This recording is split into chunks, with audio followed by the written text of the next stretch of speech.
Assalamu alaikum, this is Sajjad Haider from tutoria.pk, your Pakistan Studies on Screen Instructor. آج ہم اپنے chapter 1 کے بارے میں پڑھیں گے. 9th کلاس کا گریڈ 1 کا چیپٹر یعنی آئیڈیالوجیکل بیسس آف پاکستان، جس کو اردو میں پاکستان کی نظریاتی اساس کہتے ہیں. لیکن پاکستان کی نظریاتی اساس یعنی پاکستان کی آئیڈیالوجی جاننے سے پہلے ہمیں یہ جاننا ہے کہ آئیڈیالوجی اٹ سیلف ہے کیا چیز. اگر ہم جارج براس کی ڈیفینیشن کو لیں تو اس کے مطابق اینی پلان اور program of common life based upon thinking and فلسفی از کالڈ آئیڈیالوجی. یعنی کوئی بھی پلان یا پروگرام جو تھنکنگ فلسفی کی بنیاد پر مبنی ہو اور جس کا مقصد پولیٹیکل، سوشل اور کلچرل مسائل کا سلوشن ڈھونڈنا ہو، اس کو آئیڈیالوجی کہتے ہیں. آئیڈیالوجی ایک انسان کو دوسرے انسان سے، ایک مذہب کو دوسرے مذہب سے اور ایک پولیٹیکل پارٹی کو دوسری پولیٹیکل پارٹی سے جدا رکھتی ہے. یعنی ڈفرینٹ آئیڈیالوجیز یا ڈفرینٹ آئیڈیاز ایک دوسرے انسان کو جدا کرتے ہیں. آئیڈیالوجیز کا ہونا بہت ضروری ہے اور یہ ہر تھنکنگ پروسیس میں بھی پائی جاتی ہے. آئیڈیالوجی کو ہم نے جانا، اب ہم دیکھتے ہیں کہ اس کی سورسز کیا ہیں. لازمی بات ہے ہر چیز کا کوئی نہ کوئی سورس ہوتا ہے. اگر باہر اس وقت دھوپ ہے تو اس کا سورس ہمارے سولر سسٹم کا سورج ہے، اور اگر آپ مجھے سن رہے ہیں تو اس کا سورس میرے سامنے لگا کیمرہ ہے، آپ کے پاس انٹرنیٹ ہے، آپ کے پاس اسکرین ہے، اور سب سے بڑھ کر ٹیٹوریا کا پلیٹ فارم ہے. اسی طرح ایک چیز کے ملٹیپل سورسز بھی ہو سکتے ہیں. آئیڈیالوجی کے بھی ملٹیپل سورسز ہیں. اگر گنتی کی جائے تو آئیڈیالوجی کے 5 سورسز بنتے ہیں. سب سے پہلا سورس ہے کامن ریلیجن. جو کامن ریلیجن ہے یہ ایک کامن آئیڈیالوجی کو جنم دیتا ہے. فار ایگزامپل مسلمان کہیں بھی بستے ہوں تو ان کی آئیڈیالوجی سملر ہوگی، اس لیے کہ ان کا ریلیجن ایک ہے. اسی طرح ایک ریلیجن ایک آئیڈیالوجی کو جنم دیتا ہے اور ایک کامن آئیڈیالوجی سامنے آتی ہے. tutoria.pk لایا پاکستان کے میٹرک اور انٹر اسٹوڈنٹس کے لیے اپنی نوعیت کا پہلا ای لرننگ پلیٹ فارم، جہاں بھی آپ کو ملے 18 سے زائد بورڈز کے video lectures, past paper solution, book notes, MCQs، quizzes اور بہت کچھ. آج ہی ہماری ویب سائٹ پر لاگ ان کریں اور بنائیے اپنی پڑھائی آسان. دوسرا کمپوننٹ یا دوسرا سورس ہے آئیڈیالوجی کا کامن ریس. کامن ریس کے لوگ بھی ایک طرح کی آئیڈیالوجی رکھتے ہیں.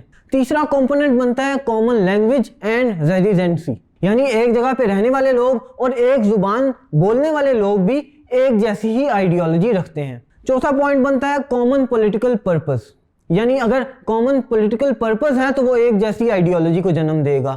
For example Pakistan Muslim League کا کامن پولیٹیکل پرپس یہ تھا کہ وہ پاکستان کو ہندوستان سے علیحدہ دیکھنا چاہتے تھے، تو یہ ان کی آئیڈیالوجی تھی. یعنی کامن پولیٹیکل پرپس بھی سورس بنتا ہے کامن آئیڈیالوجی کا. پانچواں اور آخری سورس ہے کامن کسٹمز. یعنی ایک جیسے کسٹمز ہوں گے یا ایک جیسے رویات ہوں گے تو وہ بھی کامن آئیڈیالوجی کو جنم دیں گے. آئیڈیالوجی کو ہم نے جانا، اس کی سورسز کو دیکھا. اب دیکھتے ہیں کہ آئیڈیالوجی کی سگنیفیکنس کیا ہے، کیا یہ سگنیفیکنس رکھتی بھی ہے یا نہیں. تو آئیڈیالوجی بہت ہی سگنیفیکنس رکھتی ہے. یہ ایک آئیڈیا کی طرح ہے. آئیڈیالوجی ہیلپ کرتی ہے کسی بھی سوسائٹی کو اس کے گولز اچیو کرنے میں، and that too according to their set of beliefs. جس طرح مسلم لیگ نے ارادہ کیا کہ وہ پاکستان علیحدہ چاہتے ہیں تو ان کی یہ آئیڈیالوجی تھی اور اسی آئیڈیالوجی کی بیسس پر وہ چلے. تو وہ سگنیفیکنٹ آئیڈیالوجی اتنی تھی کہ انہوں نے ایک علیحدہ ملک بھی حاصل کر لیا. آئیڈیالوجی ہم نے دیکھی، اس کی سورسز کو جانا اور اس کی سگنیفیکنس ہم نے دیکھی. اب ہم دیکھتے ہیں basis of ideology of Pakistan. یعنی پاکستان کی کیا آئیڈیالوجی تھی، جو کہ ہمارے چیپٹر کا ٹاپک بھی ہے. 20ویں صدی میں بہت سے ملک معرض وجود میں آئے تھے جو ریشل، لنگوسٹک یا ٹیریٹوریل بنیادوں پر سامنے آئے تھے. پاکستان واحد ملک تھا جو ایک اسٹرانگ آئیڈیالوجی لے کر آیا تھا. یعنی پاکستان کی آئیڈیالوجی، اس کا ریلیجن اسلام تھا. پاکستان ایک ایسی سلطنت بنانے جا رہا تھا جو قرآن اور سنہ کے مطابق یعنی ان کے دین کے مطابق ہو. اسی لیے کہا جاتا ہے کہ Islam is a complete code of life. اسلام ایک مکمل ضابطۂ حیات ہے جس کی بنا پر ایک علیحدہ مملکت چاہیے جہاں پر اس ضابطۂ حیات کو پریکٹس کیا جا سکے. تو سوال پیدا ہوتا ہے کیا یہ ضروری تھا کہ ایک علیحدہ وطن لے کے اس ضابطۂ حیات کو یا اسلامک پرنسپلز کو ہم فالو کریں؟ کیا ہندو اور مسلم اکٹھے رہ کر یہ نہیں کر سکتے تھے؟ تو اس کا جواب ہے بالکل نہیں۔ آپ ابھی کشمیر کے حالات دیکھیں اور آج کل انڈیا میں مسلمانوں کے ساتھ ہوتا ہوا سلوک دیکھیں۔ اگر پاکستان علیحدہ نہ کیا گیا ہوتا تو آج یہی سلوک خدا نخواستہ میرے اور آپ کے ساتھ بھی ہو رہا ہوتا۔ تو یہ شکر کیجئے کہ اس وقت ان لیڈرز نے پاکستان کو ایک الگ مملکت بنایا۔ جہاں تک basis of ideology of Pakistan کی بات ہے تو اس میں 5 ایلیمنٹس آتے ہیں۔ سب سے پہلا ایلیمنٹ ہے بلیف اینڈ پریئرز۔ بلیف یہ کہ خدا ایک ہے اور حضرت محمد صلی اللہ علیہ وآلہ وسلم ان کے آخری نبی ہیں اور ان کے بعد کوئی نبی نہیں آئے گا۔ اور پریئرز یہ کہ ہم نے نماز بجا لانی ہے، زکوٰۃ دینی ہے، حج ہے، اور بھی بہت سی چیزیں ہیں جو اسلام کے پیرامیٹرز کے اندر آتی ہیں۔ تو یہ بلیف اینڈ پریئرز کے اندر جو جو چیزیں مسلمان اپنی کرتے ہیں وہ اس ہیڈنگ کے اندر آتی ہیں۔ Tutoria.pk لایا پاکستان کے میٹرک اور انٹر اسٹوڈنٹس کے لیے اپنی نوعیت کا پہلا ای لرننگ پلیٹ فارم، جہاں بھی آپ کو ملے 18 سے زائد بورڈز کے video lectures, past paper solution, book notes, MCQs، quizzes اور بہت کچھ۔ آج ہی ہماری موبائل ایپ ڈاؤن لوڈ کریں اور بنائیے اپنی پڑھائی آسان۔ دوسری basis of ideology of Pakistan ہے جسٹس اینڈ ایکویلٹی، یعنی پاکستان کو ایک ایسا ملک بنانا چاہ رہے تھے جس میں ایک جسٹ معاشرہ ہو اور ایکویلٹی ہو اور تمام لوگوں کو برابر کے حقوق حاصل ہوں۔ اس کے بعد تیسرا پوائنٹ ہے پروموشن آف ڈیموکریسی، یعنی یہ کہ حقوق کی پاسداری کی جائے اور ڈیموکریسی کو پروموٹ کیا جائے۔ یہی نہیں کہ جو اکثریت کی رائے ہے اسی کو سنا جائے، ڈیموکریسی میں یہ بھی ہے کہ جو مائنورٹی کی رائے ہے اس کو بھی شامل حال کیا جائے اور اس کے بعد ڈیسیجن کیا جائے، اور پاکستان میں یہی سب کچھ دیکھا جا سکتا ہے۔ Fourth point is fraternity and brotherhood, یعنی اسلام کے مطابق تمام لوگ برابر ہیں، ایکول ہیں۔ اسلام کے آنے سے پہلے عرب میں یہ رواج تھا کہ وہ اپنے سے کمتر کو اپنے ساتھ بیٹھنے بھی نہیں دیتے تھے۔ اسلام جب آیا تو انہوں نے تمام لوگوں کو ایکول رائٹس دیے، اور اسی طرح بھائی چارے کا کانسیپٹ بڑھنا شروع ہوا، اخوت اور بھائی چارہ بڑھا، اور یہی آئیڈیالوجی آف پاکستان بھی بنی۔ پانچواں پوائنٹ جو ہے یا ففتھ پوائنٹ وہ ہے rights and duties of citizen. اگر آئیڈیالوجی آف پاکستان کے مطابق سٹیزنز کو کچھ رائٹس دیے جاتے ہیں تو ان سے کچھ ڈیوٹیز مانگی بھی جاتی ہیں۔ اس کا مطلب یہ کہ وہ ایسی چیزوں پر پیرا عمل ہوں جو کہ اسلام کے مطابق یا اس کے کانسٹیٹیوشن کے مطابق بنائی گئی ہوں، اور اس پہ رہ کر اچھے شہری ہونے کا ثبوت دیں۔ یہ تھے 5 bases of ideology of Pakistan. اب ہم ذکر کرتے ہیں کہ پاکستان بننے سے پہلے مسلمانوں کی اکنامک کنڈیشن کیا تھی اور وہ کس حال میں رہ رہے تھے۔ جب 1857 کی جنگ آزادی ہوئی اور ہندوؤں نے اور مسلمانوں نے مل کر انگریزوں کے خلاف جنگ کی، لیکن انگریز طاقتور تھے تو انہوں نے مسلمانوں کو اور ہندوؤں کو مل کر بھی ہرا دیا۔ ہوا یہ کہ مسلمانوں پر سارا الزام ڈال دیا ہندوؤں نے اور وہ خود سائیڈ پر ہو گئے، جس کے بعد انگریزوں نے مسلمانوں سے بہت ناروا سلوک رکھا، جس کی بنیاد پر مسلمانوں کی اکنامک کنڈیشن بری سے بری ہوتی چلی گئی۔ کیا کیا کیا انگریزوں نے مسلمانوں کے ساتھ، آئیے ڈسکس کرتے ہیں۔ پہلے تو یہ کہ مسلمانوں کے تمام گورنمنٹ جاب سے نکال دیا گیا، جتنی بھی سرکاری جابس تھیں مسلمانوں کو اس سے نکالا گیا۔ اس کے بعد جو بھی سرکاری جابس آئیں اس میں مسلمانوں کے لیے کوئی حصہ نہ رکھا گیا، ایون دو وہ ریکوائرڈ کوالیفیکیشن بھی رکھتے تھے۔